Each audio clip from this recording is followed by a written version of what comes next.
الحمد لله رب العالمين الرحمن الرحيم مالك يوم الدين إياك نعبد وإياك نستعين اهدنا الصراط المستقيم صراط الذين أنعمت عليهم غير المغضوب عليهم ولا الضالين آمين.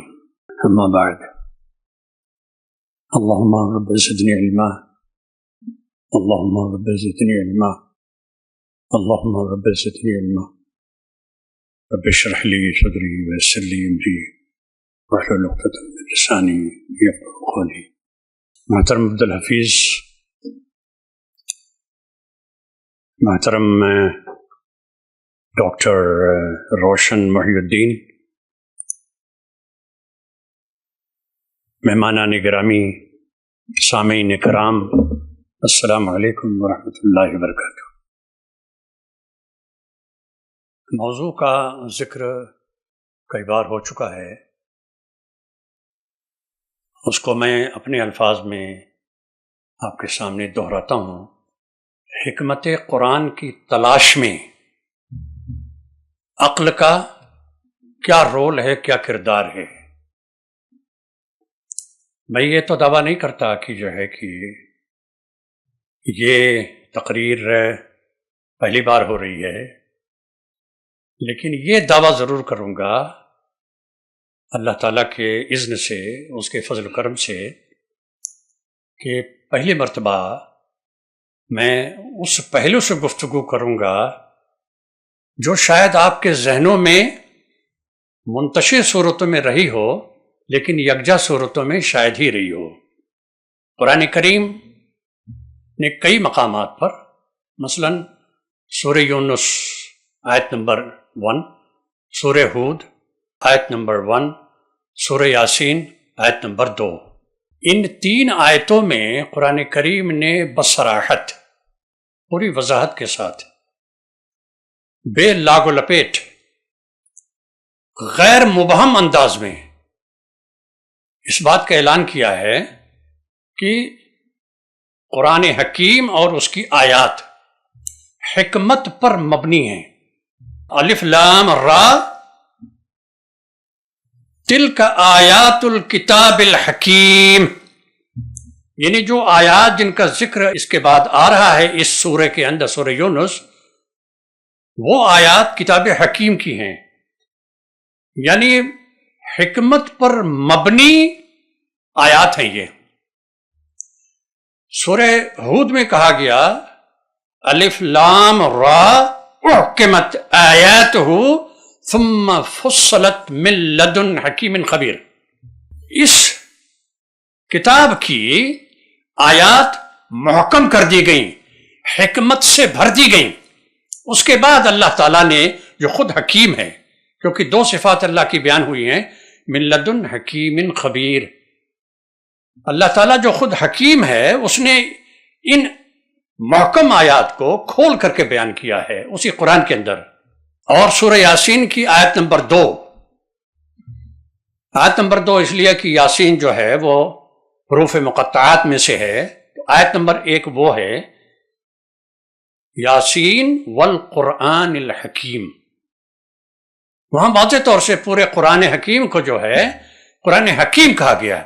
اسی لیے میں اکثر یہ کہتا ہوں کہ ہم قرآن مجید تو کہتے ہیں، قرآن عظیم تو کہتے ہیں، قرآن کریم تو کہتے ہیں، قرآن حکیم کیوں نہیں کہتے؟ بہت کم کہتے ہیں۔ خیر، یہ تو واضح ہو گیا کہ قرآن کریم یہ حکمت سے بھری ہوئی ایک کتاب ہے۔ اب جو سوال ذہن میں آتا ہے وہ یہ کہ قرآن کی حکمت کو کیسے تلاش کیا جائے؟ کیا اس میں انسانی عقل کا کوئی دخل ہے یا نہیں؟ مجھے اس وقت ایک بات یاد آ گئی، اگر سما خراشی پر محمول نہ کرے تو میں عرض کروں، چند ماہ پہلے یہاں سے ایک بہت بڑی دینی جماعت کے سربراہ، سیاسی جماعت بھی ہے، وہ امریکہ تشریف لے گئے۔ وہاں غالباً کسی مدرسے میں تقسیم اسناد کی کوئی تقریب تھی، تو انہوں نے اپنی تقریر میں، آپ سب جانتے ہیں میں میری مراد کیا ہے، تقریر میں جو بات کہی اور جس پر فوکس کیا وہ یہ کہ مغرب اور ہم میں مدرسوں میں ایک فرق ہے کہ اہل مغرب سارا معاملہ عقل پر فوکس کرتے ہیں. جب مجھے یہ بتایا گیا براہ راست وہاں سے امریکہ سے تو میں نے فوراً کہا انا للہ و انا الیہ راجعون. اسلام کا تو پورا فوکس عقل پر ہے. قرآن کریم عقل انسانی کو مخاطب کرتا ہے. کم سے کم 50 بار جو ہے قرآن حکیم نے مخاطب کیا ہے. افلا تعقلون، افلا یعقلون، افلا یعقلو وغیرہ ذالک. سب سے پہلے میں آپ سے شیئر کروں گا میرا اپنا فہم حکمت کے تعلق سے کہ حکمت ہے کیا چیز. یہ کوئی نیا لفظ نہیں ہے، یہ متداول لفظ ہے ہمارے درمیان، ہم اس پر اکثر گفتگو کرتے رہتے ہیں، لیکن یہ اصلاً ہے کیا؟ یہ کیا ہے؟ تو حکمت کے جو لغوی معنی ہیں وہ ہے منع کرنا. اب کہتے ہیں مت کرو وہ، یہ حکمت ہے. لغوی معنی کی بات کر رہا ہوں میں. یہ جو گھوڑے کے منہ میں جو لگام لگائی جاتی ہے جس کو عربی میں لجام کہتے ہیں اور انگریزی میں بریڈل کہتے ہیں یا رین کہتے ہیں، اس کو حکمت کہتے ہیں. حکمت اس لیے کہتے ہیں کہ وہ گھوڑا جو ہے اس کے لگائے جانے کے بعد کچھ اور نہیں کر سکتا، گویا منع کر دیا گیا اس کو، don't do anything else. اور حکمت کے ہی لغوی معنی میں ہے الصد عن الفساد، فساد سے روکنا. اس کا مطلب صرف یہ ہے کہ وہ چیز حکمت ہو ہی نہیں سکتی جس میں کوئی غلط بات ہو نہ. حالانکہ ہمارے ہاں اکثر غلط بات کو بھی حکمت پر مبنی قرار دیا جاتا ہے. وہ تو اصل میں مصلحت ہے نا، آپ مصلحت میں جو چاہے کریں، لیکن وہ حکمت نہیں ہے. حکمت تو ہے کہ ساری خرابیاں، سارے فسادات جو جس امر میں موجود ہیں ان کو نکال دیا جائے، تب وہ حکمت ہوگی. یہ تو رہی لغوی معنی کی بات.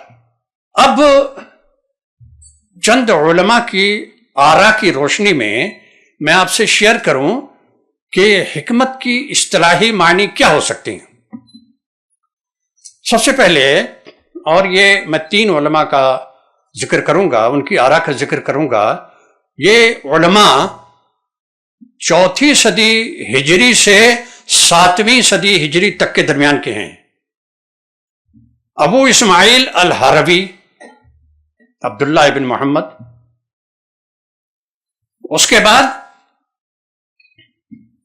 ابن القیم شمس الدین محمد ابن ابی بکر ابن القیم الجوزیہ، بہت معروف نام ہے.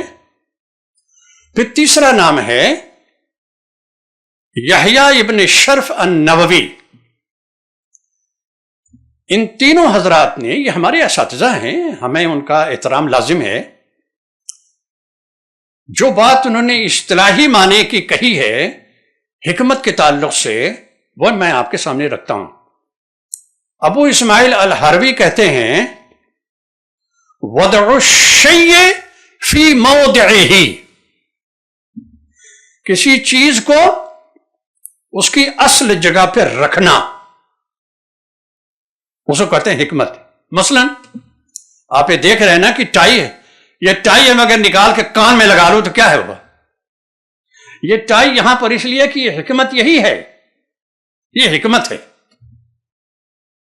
وضع الشیء فی موضعہ، کسی چیز کو اس کے اصل مقام پر رکھ دینا. حالانکہ یہی تعریف انصاف کی بھی ہے، کوئی حرج نہیں، کیونکہ انصاف جو ہے وہ بھی حکمت ہے. اب ابن القیم کی رائے میں آپ سے شیئر کرتا ہوں. وہ کہتے ہیں فعل ما ينبغي على الوجه ينبغي وفي الوقت ينبغي. کوئی کام جس کو کیا جانا ہے وہ صحیح ہونا چاہیے. اس کام کی نسبت سے کیا کیا چیز ضروری ہے اس کا فہم ہونا چاہیے, اور وہ کام کب کرنا چاہیے اور کیوں کرنا چاہیے اس کی بھی یافت ضروری ہے. فعل ما ينبغي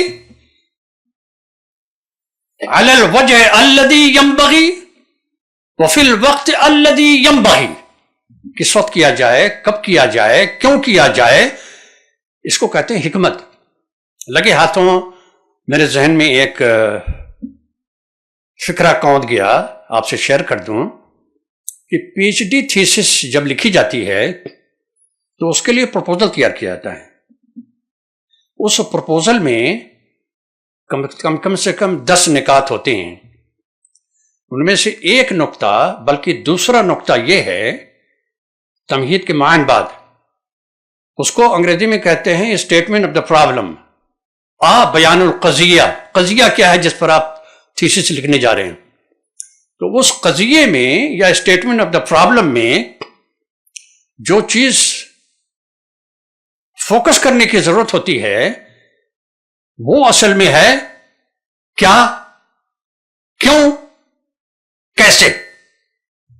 یہی بات ابن القیم نے جو کہی ہے حکمت کے بارے میں, پی ایچ ڈی تھیسس اصل میں وہ حکمت کی تلاش ہے. اگر پی ایچ ڈی تھیسس میں حکمت کی تلاش نہ ہوئی تو وہ پی ایچ ڈی تھیسس کہلانے کے مستحق نہیں ہے. کیا کرنا ہے, کیسے کرنا ہے, کیوں کرنا ہے, کب کرنا ہے, یہ ہے حکمت. ابن القیم کی رائے ہی ہے. اب آتے ہیں النووی کی رائے پر. وہ کہتے ہیں العلم المتصف بالاحکام, وہ علم جو پختہ ہو, احکام نہیں احکام, پختہ ہو, کوئی جھول نہ ہو اس میں. تہذیب النفس, تزکیت النفس, یہ انہی کی رائے ہے. یعنی اگر تہذیب النفس کر لیا, اس نفس کو, اپنی شخصیت کو آپ نے بنا سنوار لیا, تو گویا آپ نے حکمت کے تقاضے پورے کیے. والصد عن الفساد والباطل, والصد عن الهوى والباطل, جو انسان کی خواہشات ہیں اور وہ جو ناحق چیزیں ہیں, ناحق اشیاء ہیں, ناحق عناصر ہیں انسانی زندگی میں, ان سے اپنے آپ کو روکا جائے تو وہ حکمت ہے. میں صرف 2 لفظوں میں اس کی ڈیفینیشن بیان کرتا ہوں حکمت کی. پرفیکشن آف نالج از حکمت. Perfection of knowledge. انگریزی میں جو وزڈم ہے, اگر آپ ڈکشنری کھولیں, کوئی بھی ڈکشنری, تو آپ کو 3 چیزیں ملیں گی وہاں وزڈم میں, اس کے معنی میں. Experience, knowledge, good judgment. خالی ججمنٹ نہیں لکھا ہوا ہے, گڈ یعنی آکومنٹ جسے کہتے ہیں, وہ ہونا چاہیے. Perfection of knowledge. قرآن کریم نے دونوں الفاظ کا استعمال کیا ہے, نالج کا بھی, علم کا بھی, اور حکمت کا بھی. علم تو ایک بعد النظر میں جو چیز نظر آتی ہے, جو دکھتی ہے, وہ علم ہے. حکمت یہ ہے کہ اس کا پرفیکشن ہو. مثلا صرف ایک مثال دیتا ہوں, مثالیں تو بہت ساری آئیں گی انشاءاللہ آگے. امام شافعی نے یہ کہا, اللہ ان کو غریق رحمت کرے, رحمت اللہ علیہ, کہ حکمت سنت رسول کو کہتے ہیں صلی اللہ علیہ وسلم. انہوں نے ایسا کیوں کہا؟ اس لیے کہ حکمت جو ہے وہ methodological and practical manifestation of the knowledge of the بک.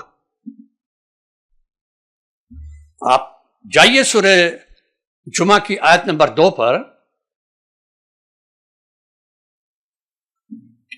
وَيُعَلِّمُهُمُ الْكِتَابَ وَالْحِكْمَةَ، نبی صلی اللہ علیہ وسلم لوگوں کو کتاب کی تعلیم دیتے ہیں اور حکمت کی تعلیم دیتے ہیں۔ اس مقام پر امام شافعی رحمۃ اللہ علیہ نے کہا کہ یہ حکمت سے مراد میتھڈالوجیکل اینڈ پریکٹیکل مینیفیسٹیشن۔ قرآن نے تو کہہ دیا اور یہ تو ظاہر ہے کہ کتاب میں ہے، اقیموا الصلاۃ، کیسے پڑھی جائے، کتنی رکعت پڑھی جائے، کب کب پڑھی جائے، قرآن میں کہیں نہیں ہے۔ تو اس کو کہتے ہیں حکمت، پرفیکشن آف نالج۔ اب عقل کی طرف آئیے کہ عقل کا کیا کردار ہو سکتا ہے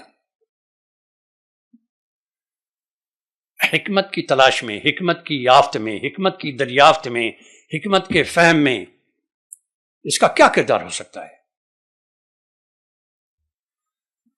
تو سب سے پہلے یہ سمجھ لیں کہ عقل کے معنی کیا ہے۔ عقل کے لغوی معنی ہے باندھنا، رسی سے باندھنا یا کسی بھی چیز سے باندھنا تاکہ وہ کھلے نہیں۔ بھائی کیریئر پر، سائیکل کے کیریئر پر یا موٹر سائیکل کے کیریئر پر کوئی چیز رکھی جاتی ہے، اسے باندھا جاتا ہے خوب، تو اس کو کہتے ہیں عقل، گر نہ جائے کہیں۔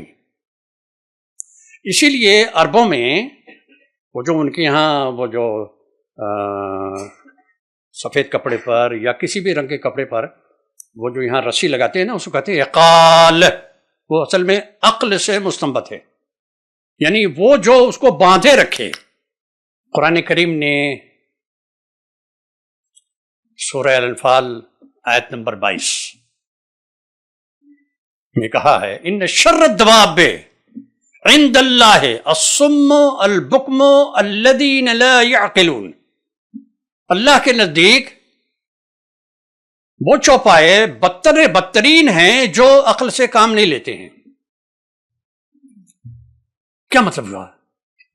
عام طور سے اردو کی تفسیروں میں بھی، تراجم میں بھی، انگریزی کی تراجم میں بھی، دوسری زبانوں کے تراجم میں بھی، جہاں جہاں یعقلون، تعقلون، یعقلو آیا ہے تو اس کا ترجمہ کرتے ہیں سمجھتے نہیں ہو کیا؟ جی نہیں، جی نہیں، سید مودودی علیہ الرحمٰن نے بھی یہی ترجمہ کیا ہے، سمجھتے نہیں کیا؟ یہ ترجمہ چلیے کہاں مولانا مودودی علیہ الرحمٰن کہاں، میں کوئی موازنہ نہیں کر رہا ہوں خدا نخواستہ، لیکن میں یہ کہہ رہا ہوں کہ وہ ترجمہ درست نہیں ہے، اس لیے کہ وہ وہاں پر جو بات کہی جا رہی ہے وہ یہ کہی جا رہی ہے عقل کا استعمال نہیں کرتے ہو کیا؟ محمد اسد نے یہی ترجمہ کیا ہے، do you not then apply your reason, یعنی عقل کا استعمال کرو۔ باندھنا ظاہر ہے کہ جب باندھیں گے تبھی تو سمجھ میں آئے گا، لیکن یہ ہے کہ یہ نہیں کہنا چاہیے کہ جو ہے سمجھایا، وہ تو نتیجہ ہے، لیکن جس کام کے لیے کہا جا رہا ہے وہ ہے عقل کا استعمال، اس لیے وہاں پر اس کی طرف اشارہ ہونا چاہیے واضح طور سے۔ اب میں ان وسائل اور اس کردار کی طرف اشارہ کرنا چاہتا ہوں جو عقل کا ہو سکتا ہے یا عقل کرتی ہے۔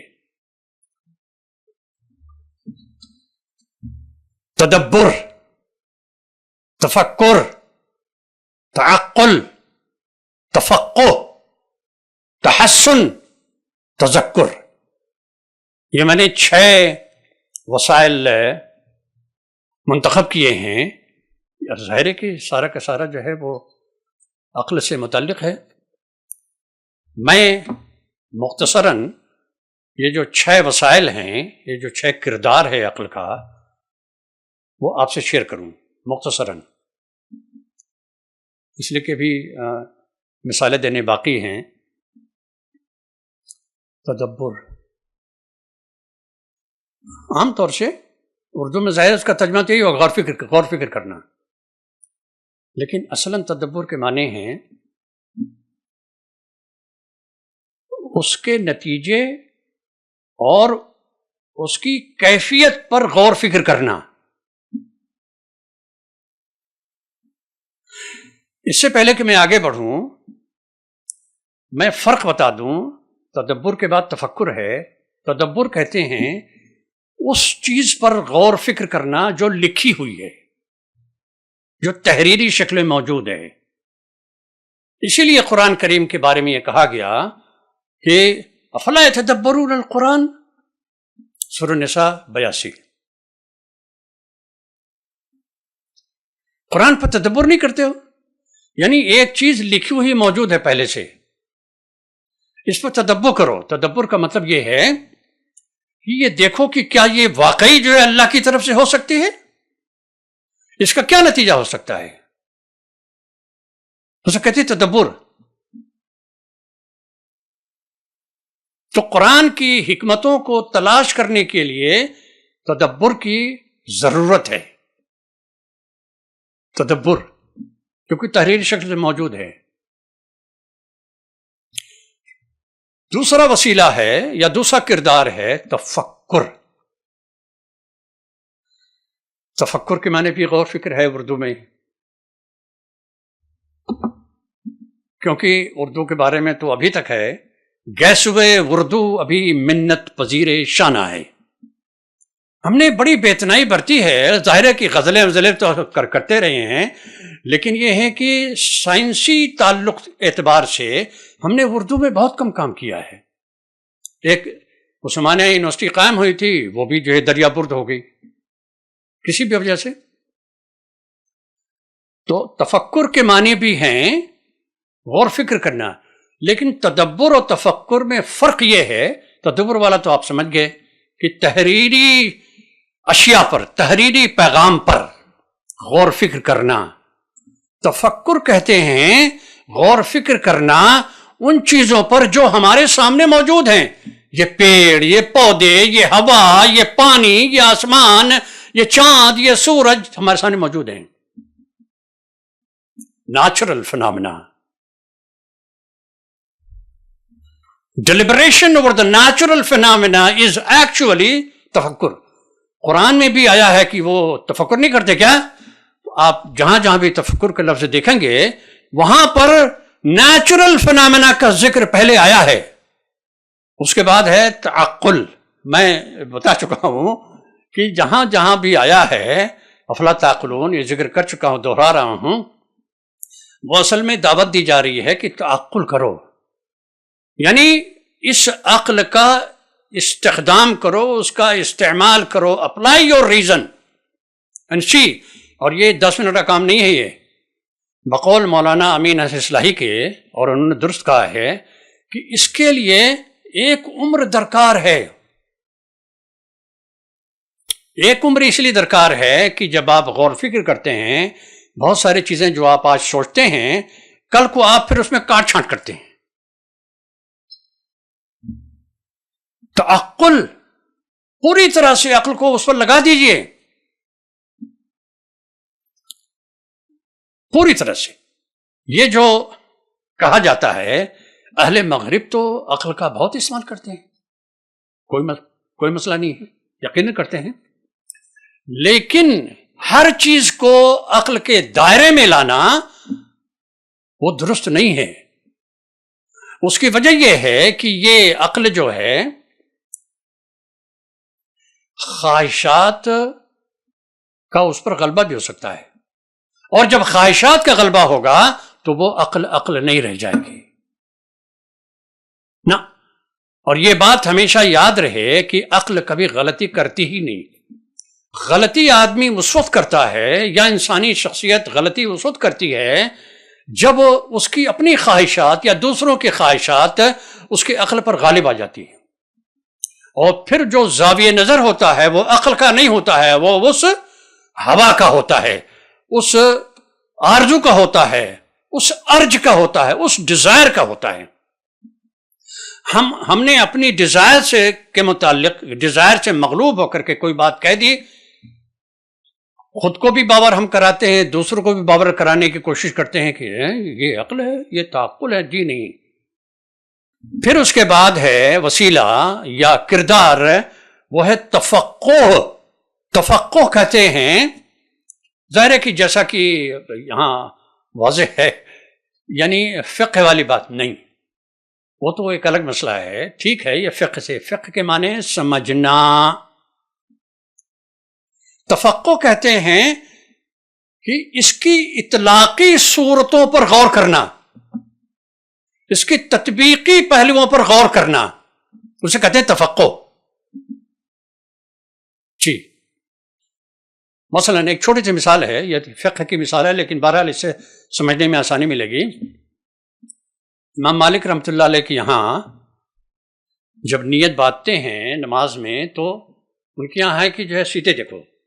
اس کی وجہ یہ ہے کہ قرآن نے خود کہا ہے فَوَلِّ وَجْهَكَ شَطْرَ الْمَسْجِدِ الْحَرَامِ، اس کی طرف اپنا منہ کرو. تو گویا انہوں نے، امام مالک نے اس پر غور کیا، اس کی اطلاقی حیثیت، اطلاقی کیفیت، اطلاقی صورت سمجھنے کے لیے. تو قرآن میں جو مقامات ہیں، ظاہر ہے کہ محض اصول نہیں ہیں بلکہ زندگی کے لیے احکامات ہیں اس میں، تو ان احکامات کی اطلاقی صورت، تطبیقی صورت، practical and methodological pattern ought to be looked at, ought to be deliberated. تفقہ. پھر اس کے بعد ہے تحسن. تحسن ظاہر ہے کہ یہ سب سے آپ واقف ہیں کہ تحسن کہتے ہیں عمدگی کو پہنچانا، عمدہ کرنا. تحسن، حسن لانا. سورہ القصص کی آیت نمبر 77 میں آپ کو یاد ہوگا، I'm sure، کہ اللہ سبحانہ وتعالیٰ نے کہا وَأَحْسِن كَمَا أَحْسَنَ اللَّهُ إِلَيْكَ، خوبصورتی پیدا کرو، اپنے عمل میں خوبصورتی کو داخل کرو جس طرح سے اللہ تعالیٰ نے تمہارے تعلق سے خوبصورتی پیدا کی ہر طرح سے. تو قرآن کے فہم میں، قرآن کی حکمت کی تلاش میں عقل کا جو کردار ہے، ایک کردار ہے تحسن، عمدگی کی طرف لے جانا. پھر اس کے بعد ہے تذکر. تذکر، تذکر مانے تھا یاد کرنا، ریکال، ریکلیکٹ. یاد کیجئے، کیونکہ ہوتا یہ ہے کہ آپ نے ایک بات کہی اور کہتے کہتے کہتے کسی دوسری بات پہ گئے، آپ نے ایک ایسی بات کر دی جو پہلے والی کہی ہوئی بات کے مخالف ہے. تو سامعین میں سے کہتے ہیں آپ نے تو یہ کہا تھا پھر یہ کہا. تو بجائے اس کے کہ سامعین توجہ مبذول کر رہے ہیں، آدمی خود ہی سمجھے گا ارے میں نے کیا کیا، کل تو ان سے یہ کہا تھا، ارے انا للہ و انا الیہ راجعون. تذکر. وذکر فإن الذکریٰ تنفع المؤمنین. یاد دلاؤ، خود کو بھی آدمی یاد دلائے. یہ حکمت قرآن کے لیے ضروری ہے، اس کی یافت کے لیے ضروری ہے، اس کے فہم کے لیے ضروری ہے. اب میں آپ کو علم کے تعلق سے، جس کا تعلق عقل سے بھی ہے اور حکمت سے بھی ہے، علم. سید مودودی علیہ الرحمہ نے، آپ سب کی نگاہوں سے وہ کتابچہ گزرا ہوگا، اس کتابچے کا نام ہے تعلیمات. تعلیمات، اس کا انگریزی میں ترجمہ ایجوکیشن کے نام سے ہوا ہے. سید مودودی علیہ الرحمہ نے وہاں پر قرآن کی ایک آیت پیش کی ہے، ان السمع، یہ سورہ الاسراء کی آیت نمبر 36 ہے. ان السمع والبصر والفؤاد کل اولئک کان عنہ مسئولا. سمع، بصر، فؤاد، ان تینوں کے بارے میں پوچھا جائے گا. تو سید مودودی علیہ الرحمہ نے کیا خوبصورت بات کی. انہوں نے کہا کہ یہ علم، تعلم اور تعلیم کے 3 مراحل کا ذکر ہے. سمع، سننا یعنی ایکوزیشن آف نالج. اخذ العلم، علم اخذ کرنا، کتاب کے ذریعے، اساتذہ کے ذریعے، ریڈیو کے ذریعے، یوٹیوب کے ذریعے علم اخذ کرنا، ایکوزیشن آف نالج. اور بصر اس میں باریک بینی سے غور فکر کرنا، انسائٹ اس کے اندر، یعنی کیا ہے کیا نہیں ہے، یہ کیوں ہے، یہ سارے سوالات پیدا ہوتے ہیں. وہ بصر. پھر تیسرا مرحلہ ہے فؤاد، یعنی جب علم اخذ کر لیا، ایکوزیشن آف نالج ہو گیا، کرٹیسزم آف نالج ہو گیا بصر، تو اب ہے تیسرا مرحلہ ڈیولپمنٹ آف نیو نالج، نئی فکر، نئی حکمت سامنے لانا. ہمارے ساتھ جو مسئلہ ہے، مولانا مودودی نے یہ لکھا ہے اپنی تعلیمات میں، ہمارے ساتھ یعنی امت مسلمہ کے ساتھ، مسلمانوں کے ساتھ جو مسئلہ ہے وہ یہ ہے کہ ہم سمع تک محدود ہو کر رہ گئے ہیں. سید مودودی علیہ الرحمٰن نے جو لکھ دیا وہ حرف آخر، ابن کثیر نے جو لکھ دیا وہ حرف آخر، ابن جریر کے یہاں جو کچھ ہے وہ حرف آخر، الکشاف کے یہاں جو ہے وہ حرف آخر. یہ نہیں، وہ تو ٹھیک ہے، ہم ان کا احترام کریں گے، ہم سارے علماء کا، سارے اساتذہ کا احترام کریں گے، یہ لازم ہے. تنقیص کا حق تو ہمیں بالکل نہیں ہے، ہم ان سے استفادہ کریں گے، اخذ کریں گے، لیکن اخذ و استفادہ کے بعد ہم اس پر غور فکر کریں گے کہ اچھا یہ بات ٹھیک ہے کہ نہیں کی. مثلا آپ کو میں ایک مثال پیش کرتا ہوں، چھوٹی سی مثال ہے. اس سورہ مجادلہ کی آیت نمبر 12 کہا یہ جاتا ہے کہ آیت نمبر 13 نے جو ہے آیت نمبر 12 کو منسوخ کر دیا، انا للہ و انا الیہ راجعون. مودودی علیہ الرحمٰن نے بھی یہی بات کہی، یہاں تک کہ مولانا امین اصلاحی نے بھی یہی بات کی، جو کہ میں توقع نہیں کر رہا تھا. جب اس پر غور کیا میں نے، ارے میں کچھ بھی نہیں ہوں، بہرحال آپ کی دعاؤں سے جو ہے میں جہاں تک پہنچا ہوں، میں نے غور کیا تو جس بات کے لیے کہا جا رہا ہے وہ ہے کہ حضور صلی اللہ علیہ وسلم سے گفتگو کرنے سے پہلے، الگ سرگوشی میں کرنے سے پہلے صدقہ دو. تو اب یہ کہا گیا، ایک روایت گڑھ لی گئی، جی میں پورے ادعا کے ساتھ کہہ رہا ہوں کہ گڑھ لی گئی کہ سیدنا علی رضی اللہ عنہ کہتے ہیں کہ میں نے سب سے پہلے اس پر عمل کیا، لیکن اس کے بعد 2-4 منٹ کے بعد جو ہے وہ آیت منسوخ ہو گئی. ارے وہ تو ایگزمپشن والی بات تو اسی آیت میں کہی گئی ہے، آیت نمبر 12 ہی میں یہ کہا گیا کہ جب حضور سے تمہیں الگ سے بات کرنی ہو تو صدقہ دو، لیکن بعد یہ کہا گیا کہ اگر تم نہیں دے سکتے تو کوئی بات نہیں، اللہ معاف کرنے والا ہے. تو وہ تو وہیں پر ہو گیا معاملہ. یہ کیسے ہوا؟ یہ ہوا بصر سے، تبصر. یعنی میں خدا نخواستہ سید مودودی مولانا اصلاحی پر تنقید نہیں کر رہا ہوں، یہ میرا حق ہی نہیں ہے، لیکن ظاہر ہے کہ بحیثیت طالب علم تو میں بصر کا استعمال تو کر ہی سکتا ہوں کہ یہ کیسے مولانا نے کہہ دیا. یہاں تو خود ہی ہے وہ کہا کہ اگر استثناء چاہتے ہو تو استثناء ہے تمہارے لیے، اگر تمہارے پاس نہیں ہے کوئی صدقہ کوئی حرج نہیں. یہ جو 3 مراحل ہیں، سمع، بصر، فؤاد، علم کے، تعلم کے، تدرس کے، تدریس کے، یہ قرآن کریم میں 6 آیتوں میں مذکور ہوا ہے. 6 آیتوں میں. النحل 78، الاسراء 36، المومنون 78، السجدہ 9، الاحقاف 26، الملک 23. کیوں؟ اس لیے کہ اسی ترتیب سے آیا ہے، سمع، بصر، فؤاد.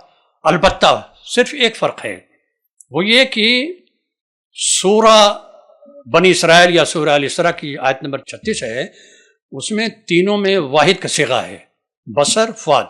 لیکن باقی جو 5 آیتیں ہیں مختلف مقامات پر جن کا ذکر میں نے کیا ہے، وہاں پر بصر ابصار، فؤاد افئدہ جمع کے صیغے میں ہے. سمع تو اسی طرح سے ہے جیسے وہاں پر ہے.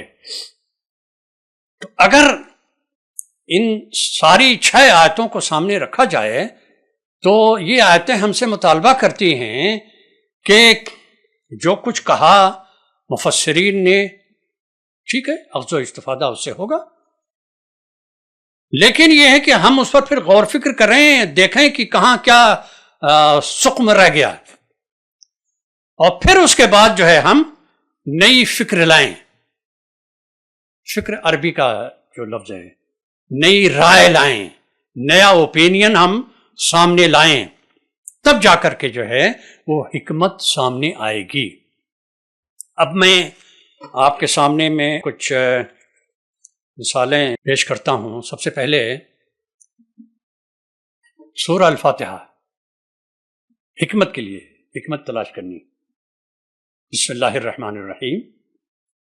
الحمد للہ رب العالمین الرحمن الرحیم مالک یوم الدین. 4 صفات کا ذکر ہوا ہے اللہ تعالیٰ کی: رب، رحمان، رحیم، مالک یوم الدین. اگر آپ غور کریں تو رب ایک جامع لفظ ہے. انگریزی میں کہتے ہیں نا کہ لارڈ. میں اس ترجمے سے سخت متنفر ہوں جی. اس کی وجہ یہ ہے کہ لارڈشپ جو ہے وہ صرف اور صرف انسانوں میں ہوتی ہے اور ایک پہلو کو اجاگر کرتی ہے، لیکن رب میں یہ بات نہیں ہے. اردو کا ایک لفظ جو ہے جس کو ہم دیکھتے ہیں تفسیروں میں، ترجموں میں، پروردگار، کسی حد تک وہ درست ہے. محمد اسد اس کا ترجمہ کرتے ہیں چیریشر، وہ تو کسی حد تک درست ہے. لیکن حرج کیا ہے اگر ہم رب کو رب ہی مانیں؟ رب وہ ساری دنیا کا، سارے جہانوں کا رب ہے، بس خلاص. جو دوسری صفت ہے الرحمن، میں نے اس پر غور کیا، حکمت کی بات، تو پتہ یہ چلا کہ صفت الرحمن وہ صفت ہے باری تعالیٰ کی کہ وہ بغیر مانگے دیتا ہے، اور رحیم وہ صفت ہے جو مانگنے پر دیتا ہے. میں نے ایک صاحب سے وہ جو شبیہ کے یہ میرے دوست ہیں، میں نے ان سے کہا کہ جو ہے کہ یہ معنی ہے. کہتے نہیں، یہ دونوں مترادفات ہیں. اچھا، مترادفات تو یہ انسانی کلام کا ایک نقص ہے. اگر کوئی دوسرا لفظ آیا ہے کسی لفظ کے ساتھ، کسی پہلو سے مترادف ہو سکتا ہے، لیکن یہ کہ اس میں کوئی فرق ہے لازماً. رحمان کے معنی ہیں وہ ہستی جو بن مانگے دیتی ہے. آپ نے کہا سورج مانگا تھا؟ آپ نے دن مانگا تھا؟ رات مانگی تھی؟ آپ نے برسات مانگی تھی؟ آپ نے جاڑا مانگا تھا؟ نہیں، وہ تو اس نے دیا خود، بغیر مانگے دیا. قرآن آپ نے مانگا تھا؟ نہ. الرحمن علم القرآن. قرآن تو کسی انسان کے مانگنے سے تھوڑی آیا ہے، تو اس نے خود ہی دیا ہے. جہاں جہاں بھی رحمان کا لفظ آیا ہے قرآن کریم میں، آپ غور کیجئے تو وہاں جو ہے وہ جو امر مطلوب ہے وہ ہے بن مانگے.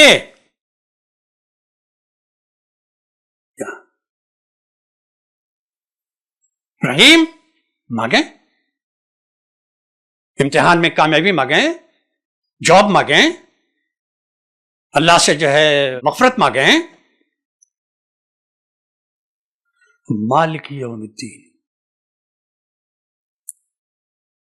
دین کہتے ہیں جھکنے کو، جھکنا. تو مالک یوم الدین یعنی اس وقت، اس دن، یعنی قیامت کے دن، حساب کے دن، اللہ تعالیٰ ہی جو ہے وہ اتھارٹی ہے. کیوں؟ یوم الدین، جس دن تو ہر شخص جھکا ہوا ہوگا. کسی کی مجال ہوگی کہ اس کے سامنے جیسا سرتابی کر سکے. اسی لیے تو سورہ رحمان میں یہ کہا گیا ہے نا، یا معشر الجن والانس ان استطعتم فانفذوا من اقطار السماوات والارض فانفذوا لا تنفذون الا بسلطان، بھاگ سکتے نہیں، بھائی کہاں بھاگو گے، بھاگو۔ اب میں اس کے بعد سورہ بقرہ کی اولین آیات پر آتا ہوں۔